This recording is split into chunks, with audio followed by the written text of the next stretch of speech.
Cuba, a Caribbean island only 90 miles far from the southernmost tip of USA. What do we know about this country?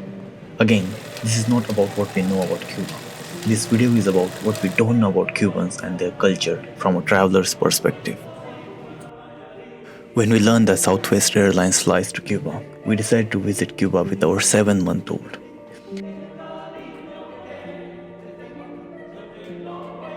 We had a great time in Cuba. Upon arrival in USA, US Border and Customs asked me a question. Why did you travel to Cuba? And the answer was easy, to support Cuban people. And then he asked me, how did you support Cuban people? And whole 6 days that we spent in Cuba flashed in front of my eyes. And then I asked myself, how did I support Cuban people?